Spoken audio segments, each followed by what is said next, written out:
Ngaku malu, seorang hakim kibaskan parang ke anak kandung usai dijemput dari kantor polisi.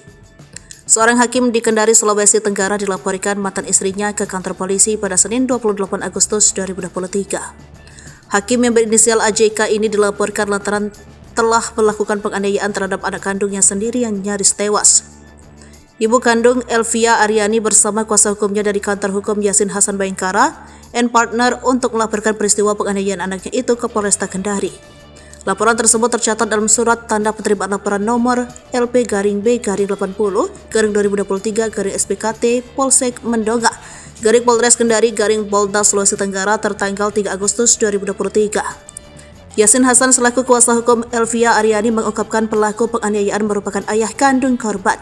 Pelaku telah bercerai dengan ibu kandung korban dan tinggal dengan ayah dan ibu tiri di Kendari. Selepas bercerai, ibu kandung korban kemudian tinggal di Bogor, Jawa Barat, sedangkan ketiga anaknya termasuk korban tinggal bersama pelaku dan kakak kandung korban di Kendari, Sulawesi Tenggara.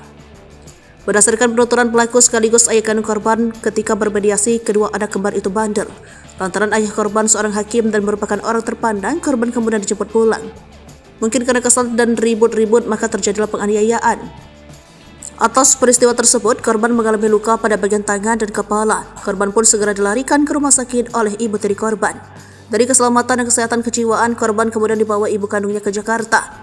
Namun korban kini tidak bisa lagi bersekolah. Korban pun mengalami trauma atas perbuatan ayah kandungnya. Atas kejadian buruk yang menimpa korban, pihaknya melapor terduga pelaku dengan pasal 5 Junto Pasal 44 Undang-Undang Nomor 23 Tahun 2004 tentang penghapusan kekerasan dalam rumah tangga dan atau aturan pasal 80 ayat 2 Undang-Undang Nomor 35 Tahun 2014 tentang perubahan atas Undang-Undang Nomor 23 Tahun 2002 tentang perlindungan anak. Lebih lanjut dijelaskan, atas keterbatasan ibu kandung korban dan menjaga keobjektifan penanganan kasus, pihaknya meminta Kapolresta Kendari Kombes Eka Fatur Rahman untuk melimpahkan kasus tersebut ke Mapolda Metro Jaya.